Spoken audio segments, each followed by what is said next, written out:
টকাৰ লগতে জীৱনত ব্যৱহাৰ উপাৰ্জন কৰক, কিয়নো মৃত্যুৰ পিছত 4 কোটি টকাই নহয়, 4জন মানুহেহে শ্মশানলৈ কান্ধত তুলি নিব। খালী পকেট আৰু খালী পেটে জীৱনক যি কথা শিকায়, সেই কথা আন একোৱেই শিকাব নোৱাৰে। জীৱনত পিছুৱাই যোৱা বুলিবলৈ একোৱেই নাই। লাইনৰ শেষৰ ব্যক্তিজনেও এটা সময়ত কাউণ্টাৰত উপস্থিত হয়। প্ৰেম আৰু বিশ্বাস এহাল চৰাইৰ দৰে, এটা উৰি গ'লে আনটো পাছে পাছে উৰি যায়। মোক ভাল পোৱাৰ নামত বহু লোকে বহুত কন্দুৱালে। হে মৃত্যু, শপত খাই কৈছো, তুমি মোক যিদিনা সংগ দিবা, তেওঁলোকক মই বহুত কন্দুৱাম, কথা দিলো। পানীয়ে গোটেই জীৱনটো গছক সৰুৰে পৰা ডাঙৰ কৰে। সেয়ে শেষ সময়ত পানীয়ে কেতিয়াও খৰিডালক ডুবিব নিদিয়ে।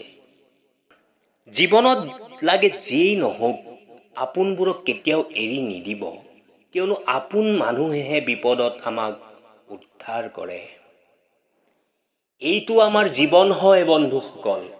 কষ্ট আৰু সমস্যা থাকিবই। মৰাৰ পিছততো জ্বলালেও গম নাপাওঁ। পানী যদি আমি জোৰেৰে খামুচি ধৰিব বিচাৰো, ই ওলাই যাব, কিন্তু বৈ যাব দিলে নিজৰ ৰাস্তা নিজেই উলিয়াই ল'ব। ঠিক তেনেকৈ জীৱনত যেতিয়া কঠিন পৰিস্থিতি আহিব, কি কৰিব একো পথ বিচাৰি নাপাব, তেতিয়া কেৱল শান্ত মগজুৰে চাওক, ৰাস্তা নিশ্চয় ওলাব। মায়া এটা কঠিন বস্তু। মানুহে অপমান পাহৰি যায়, অধিক অত্যাচাৰ পাহৰি যায়, অধিক ভাল পোৱাও পাহৰি যায়। কিন্তু কাৰোবাৰ মায়াত পৰি গ'লে সেইটো পাহৰিব পৰা নাযায়। এইখন পৃথিৱীত কষ্ট সকলোৱে সমান হিচাপত পায়, কিন্তু কষ্ট সহ্য কৰিব পৰা ক্ষমতা সকলোৰে বেলেগ বেলেগ হয়। কোনোবাই নিৰাশা হৈ হাৰ মানি লয়, আকৌ কোনোবাই সাহসেৰে তাৰ লগত যুঁজ দিয়ে। স্পীড ব্ৰেকাৰ যিমানেই ডাঙৰ নহওক কিয়, স্পীড কমাই দিলে আমি খুন্দা কমকৈ খাওঁ। ঠিক একেদৰে আমাৰ জীৱনত যিমানেই ডাঙৰ সমস্যা নাহক কিয়, শান্তিৰে তাৰ সমাধানৰ চিন্তা কৰিলে আমি ক'তো একো খুন্দা নাখাওঁ। কোনে কয় নেচাৰ এণ্ড ছিগনেচাৰ কেতিয়াও নবদলে? মাথো এটা আঘাতৰ প্ৰয়োজন।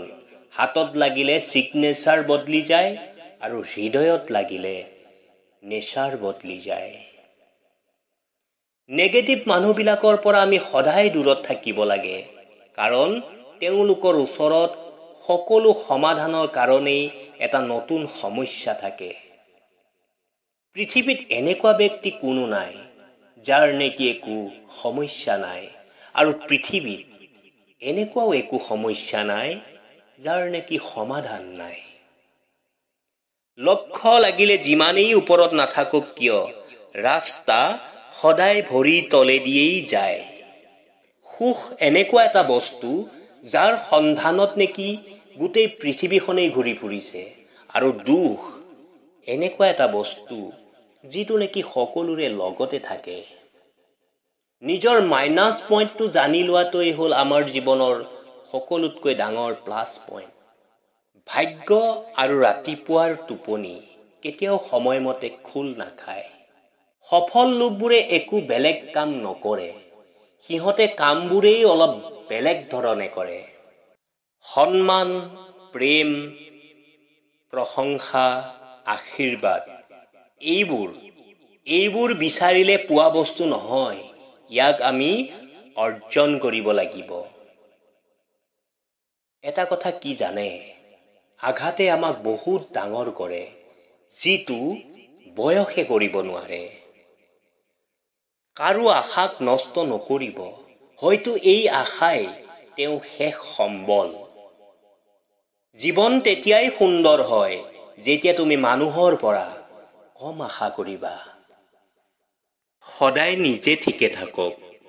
কোনে কি কৰিলে ভাবি লাভ নাই, কাৰণ ওপৰৱালাই সকলো জানে। তেখেতৰ বিচাৰত কোনো হাৰি নাযায়।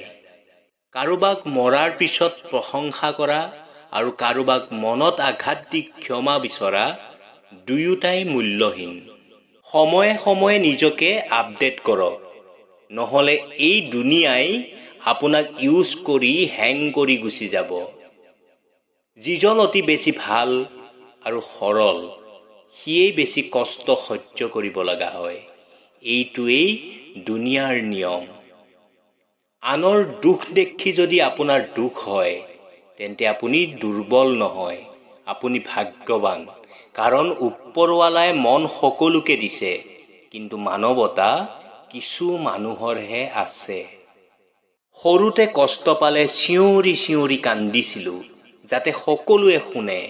কিন্তু এতিয়া কষ্ট পালে মুখ লুকাই কান্দো, যাতে কোনেও নেদেখে। মানি ল'লে তুমি বহুত ভাল, আৰু নামানিলে তুমি বেয়া।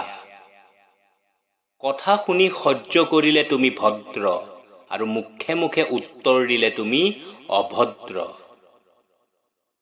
এজনী ছোৱালী সুন্দৰ হোৱাৰ আগতে চৰিত্ৰৱান হোৱা উচিত। শৰীৰৰ সৌন্দৰ্যক লৈ কেতিয়াও গৌৰৱ নকৰিব, কাৰণ সেইটো আপোনাৰ সৃষ্টি নহয়। বংশক লৈও আপুনি গৌৰৱ নকৰিব, কাৰণ সেইটো আপোনাৰ নিৰ্বাচন নহয়। গৌৰৱ কৰক উন্নত চৰিত্ৰৰ ওপৰত, কাৰণ সেইটো আপুনি নিজে গঠন কৰিছে।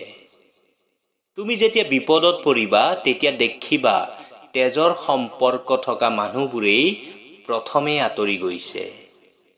তুমি যদি এজন মানুহক ৯৯ দিন সহায় কৰা আৰু যদি এদিন নকৰা, তেতিয়া সেই মানুহজনে এদিন সহায় নকৰা কথাটোহে মনত ৰাখিব।